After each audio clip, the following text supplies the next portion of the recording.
días, buenas tardes. Buenos días. Estamos aquí en el programa número 12 de la tercera temporada de Luces y Sombras del Filosofar. Y en este encuentro pretendemos continuar con lo que habíamos estado conversando en el último programa. Era un diálogo que había partido de una caracterización de lo que yo genérica, pomposa y poco originalmente voy a denominar estado de la cultura, ¿no?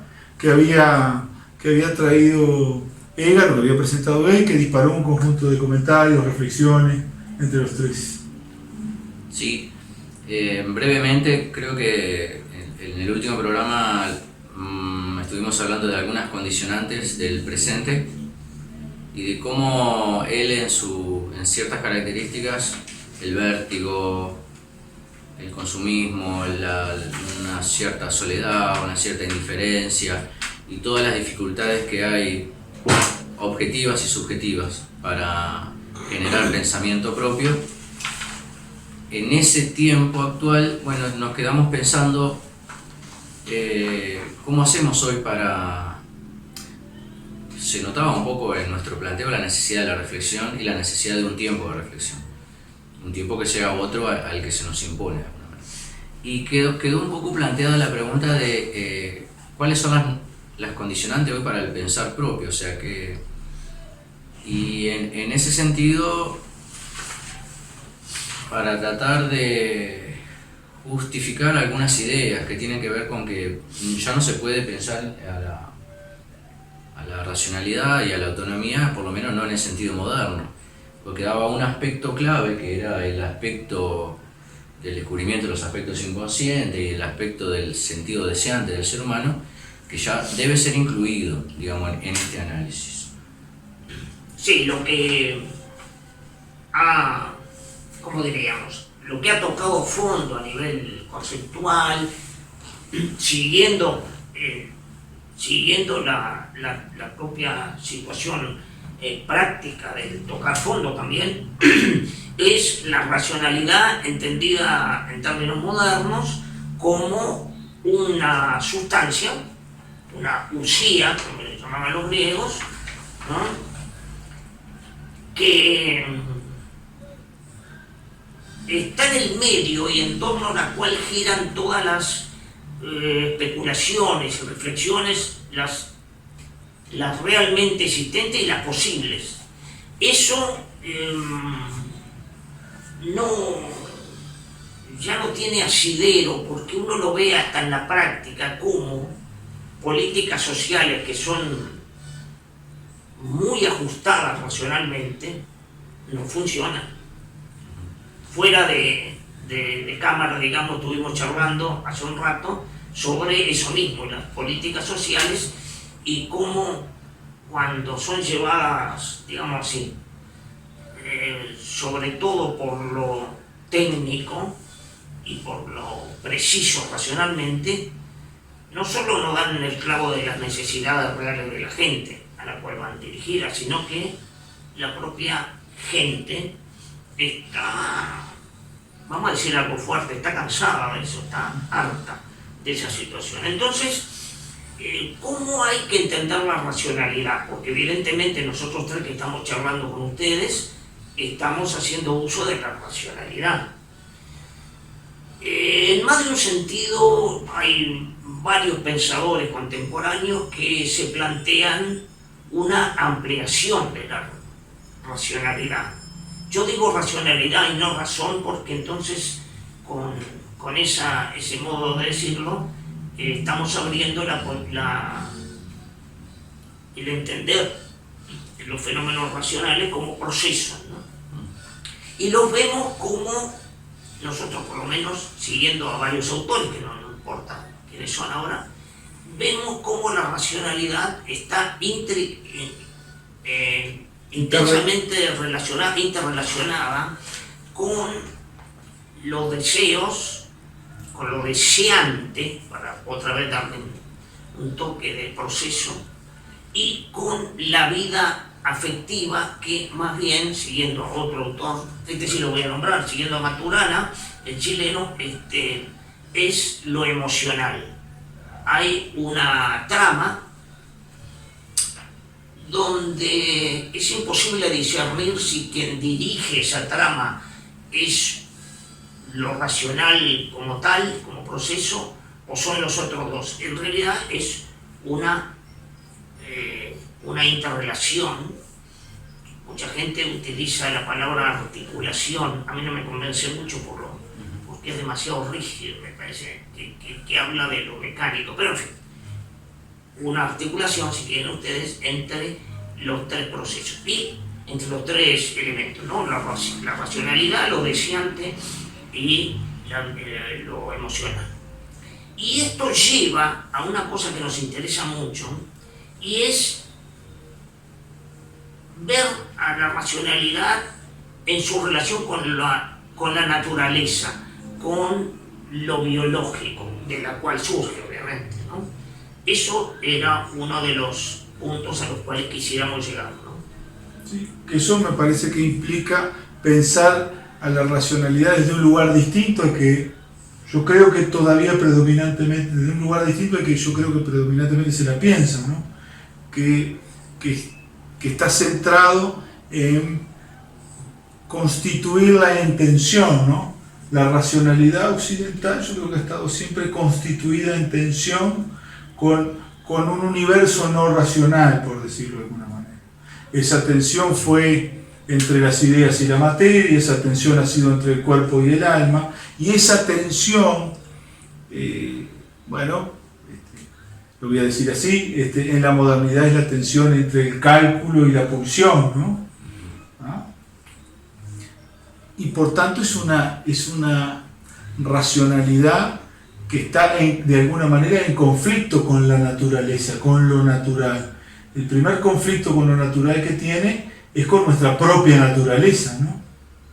Y además esa racionalidad o esa concepción, esa idea en torno a la racionalidad, la confunde con la humanidad, hablábamos un poco, ¿no? En general remite a una representación esencialista, si te quieren, del hombre, y lo que define al hombre es esa racionalidad, esa parte, ¿sí?, de nosotros mismos que es colocada como en combate con nosotros, ¿no? Con nuestra propia naturaleza. Y del combate de nuestra propia naturaleza va el combate con la naturaleza, ¿no? Y aquí, como es una cuestión, me parece importante para pensar, y lo que hemos estado conversando bastante, la cuestión de lo ecológico, ¿no? Sí, yo creo que continuando esa línea de pensar, una de las cosas que a mí me preocupa y que quedó planteado en otro programa también es decir, bueno, yo creo que es una aspiración el pensamiento propio, ¿no? Es una aspiración que sigue estando justificada, diría yo. Yo creo que es como el máximo objetivo que uno puede aspirar para sus estudiantes, para sus chiquilines, para sus amigos y bueno, para uno mismo.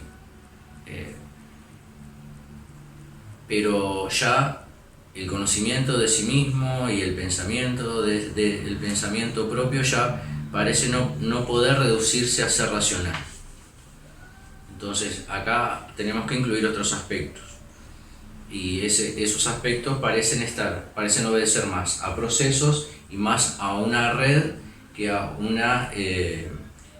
compartimentos estancos a cual o le damos el poder eventualmente a uno sobre otro, de tal manera como pensó la modernidad, ¿no? Y quizás el mundo griego también.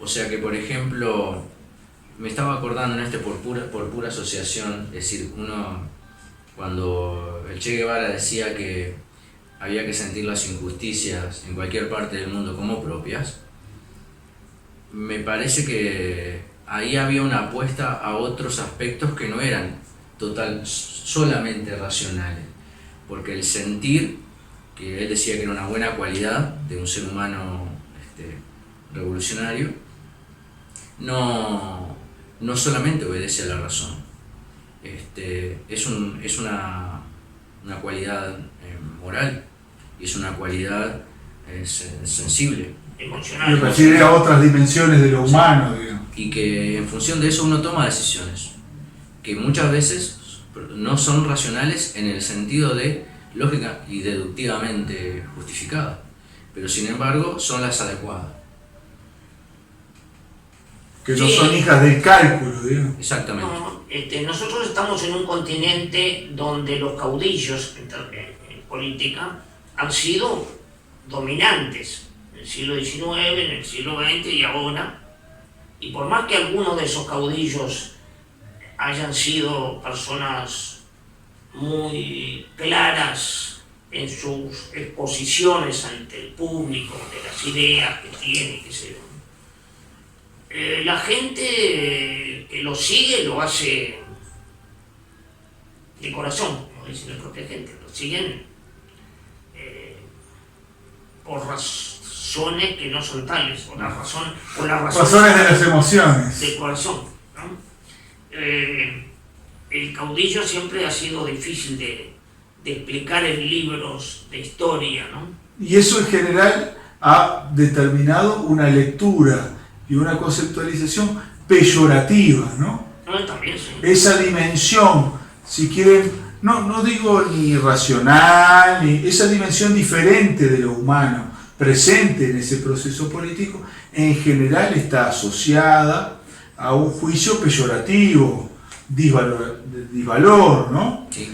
Y aquí es una cuestión un poco interesante porque como esa narrativa se construye en base a la proposición de que puede ser reconocible un proceso político, puede ser reconocible un acto de lo humano en la que no intervenga ninguna otra dimensión, ¿no? Como si efectivamente existiera un comportamiento político racional, estrictamente racional, lo cual no quiere decir que uno crea que un comportamiento político puede ser o no en algún sentido racional, pero si en la acción, si en el acto de lo que hacemos pudiera estar solo presente la razón y no las otras dimensiones de lo humano que señalaban ustedes, ¿no? Lo deseante, la dimensión, si ustedes quieren, del poder, mística o simbólica, el lenguaje, el poder. lenguaje. A mí me gusta mucho eso que vos decís porque me hace pensar que, por ejemplo, que es casi que un absurdo en realidad. Si hay algo que no obedece a la razón es el mundo de lo político, que obedece más bien a otras razones que son mucho más históricas, mucho más propias de una época, que más a un proceso racional puro, que yo creo que no lo hay nunca, pero si lo hubiera, no es el caso. Sí, cuando hay procesos que se destapan, y siempre son de golpe que se destapan, son irrupciones que en algún momento tendremos que hablar de los fenómenos emergentes, como se les llama en teoría de la complejidad.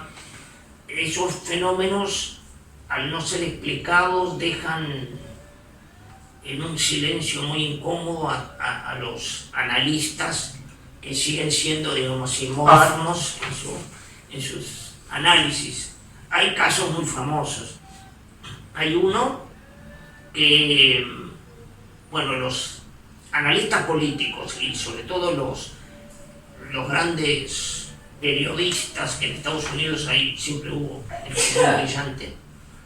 En el 92, ninguno de ellos, porque esto está escrito, Vázquez Montalbán fue uno de los que escribió sobre esto. Está escrito esto. Ninguno de ellos advirtió el derrumbe de la Unión Soviética en determinado mes, que no me acuerdo cuál fue, del 92. Bueno, cuando se inició la Segunda Guerra Mundial, con el pasaje de las tropas de Hitler por Danzig, allá en Polonia, solo una periodista mujer avisó por telégrafo a Estados Unidos que los nazis que los alemanes estaban cruzando la frontera y que eso iba a desencadenar la guerra. No le dieron bolilla, entre otras cosas, porque era una señora. Eso es así, ¿eh? Bueno, ahí van dos ejemplos de procesos de irrupción emergentes que no son previsibles por la racionalidad. Ustedes decían que los procesos políticos son así, sí, claro. Todos los días. Yo diría que toda acción en la que participemos nosotros, ¿no? Seguramente también este programa, nuestras prácticas docentes, en nuestras reflexiones. Estamos todos nosotros, ¿no? Estamos aquí con nuestros miedos, nuestras esperanzas, nuestras emociones, nuestros cariños. Nuestra historia. Una de las cosas que a mí me hace pensar que el pensamiento es necesario es, por ejemplo, el poder visualizar justamente en el momento en donde uno está los determinismos a los cuales uno obedece individual y socialmente. Eso, por ejemplo, también tiñe a la racionalidad. Lo digo porque parece paradójico, porque yo tengo que repensar mi cultura y mi momento y mi historia con un instrumento que probablemente no me deje verlo, porque es precisamente el que ha producido mi modo de pensar. Sí, tu ojo no puede verse a sí mismo. Y entonces es esa misma... El punto ciego. Exactamente. Eso mismo me tiene que hacer pensar de que yo, seguramente, si quiero verme un poquito más completo, un poquito más críticamente, tengo que ampliar esa mirada. Tengo que ampliar a otros aspectos y a otros instrumentos, porque ese solo no puede suceder. Porque, por ejemplo, si yo en un acto de iluminación suprema me reconozco como egoísta, bueno, pero eso no tiene ningún misterio en una sociedad que promueve el egoísmo. Que promueve el egoísmo, digamos que no hice gran progreso aún. Pero ¿a dónde querías parar con esto del egoísmo? Y que esta racionalidad está teñida de ideología. Y que los instrumentos que me provee también están ideológicamente signados. Condicionados. Sí, entonces es por lo menos sospechoso que el instrumento que de alguna manera coloniza mi pensamiento me ayude a liberarme. Yo creo que ahí hay una tensión. Sí, lo hablábamos cuando conversábamos sobre Kant, ¿no? Y lo interpelábamos un poco. Esta idea de la racionalidad como una cuestión puesta en tensión con nuestro ser deseante, con nuestras pulsiones, es absolutamente consistente con la idea del poder, de la racionalidad asociada al poder, ¿no? Porque la racionalidad parece funcionar en esa construcción de sentido que es platónico, como un mecanismo de autocontrol, de autosugestión, ¿no? Si quieren, más que de autocontrol y autosugestión, como un dispositivo interno de constricción. Y me acuerdo en ese programa Julio apuntaba, decía, bueno, pero en realidad, en última instancia, la racionalidad es social, es colectiva. ¿Cómo evaluamos o determinamos la racionalidad de un pensamiento si no es en contraste con el otro? Lo que asumimos como racional está asumido colectivamente. Esa idea de racionalidad en definitiva está al servicio de imponerle al individuo un cierto formato, una cierta estructura, está al servicio de la edificación de una cierta subjetividad que se niega a sí misma, ¿no? Porque de alguna manera funciona como un dispositivo de autonegación, se niega, se controla, se supervisa.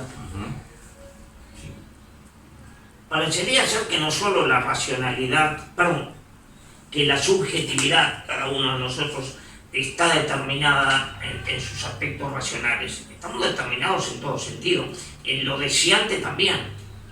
Voy a traer como ejemplo algo que es terrible, ¿no?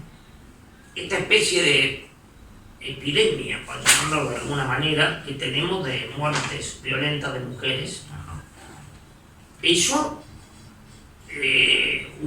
primero que una explicación estrictamente racional hace que veamos a los jueces y las juezas balbuceando sobre qué pasa con este individuo y cómo la ley en definitiva le marca una determinada condena, pero que ese discurso jurídico y el discurso racional de los analistas no logra dar con el clavo de por qué hay esta epidemia que estamos sufriendo y que es terrible. Es terrible.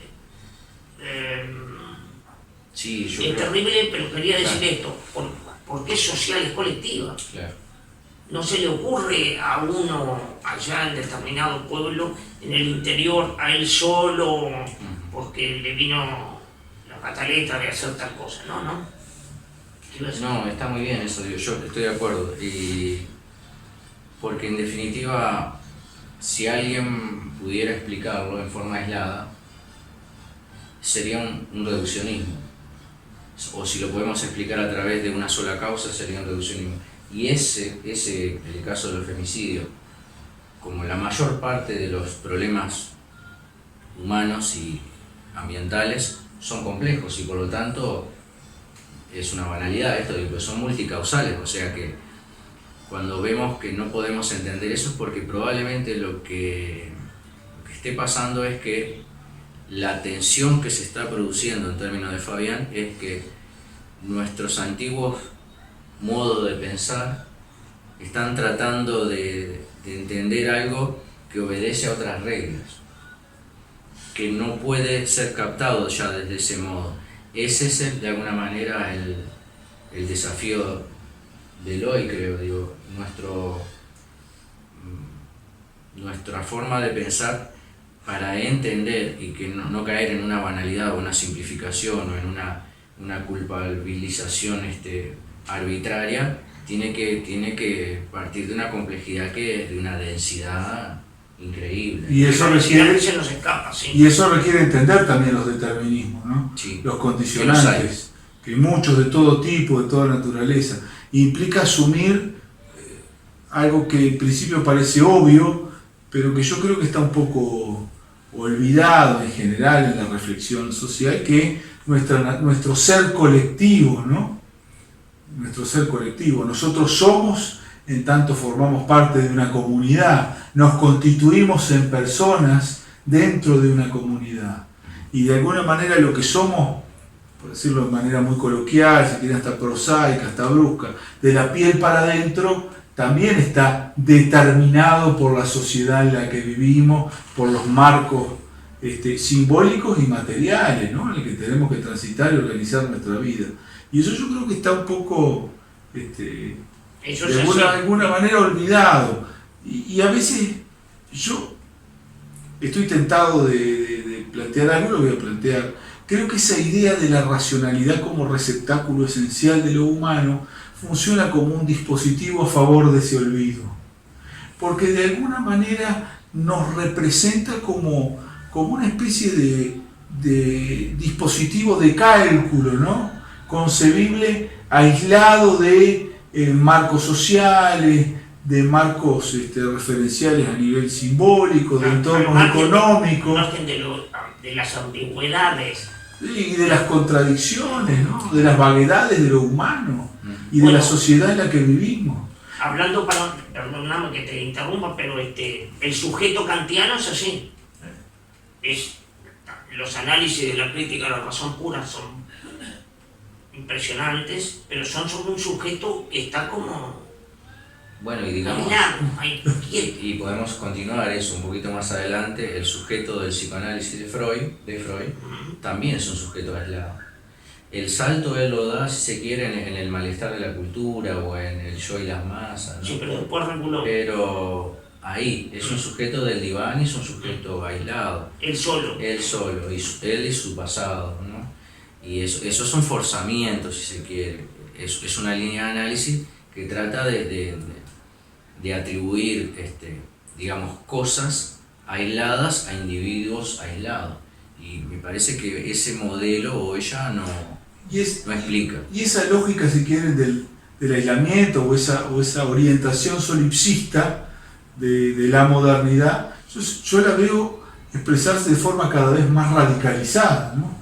Cuando uno mira lo que pasa en la mayor parte de las sociedades de Occidente en relación a los modos de vida, las pautas de comportamiento, las formas de transitar la experiencia de la existencia, ve que viene increyendo el vivir solo como una forma de organizar el cotidiano, de organizar la vida. Y viene consolidándose más esta idea, esta asociación entre independencia y libertad, que está muy vinculada al hecho de vivir solo, ¿no?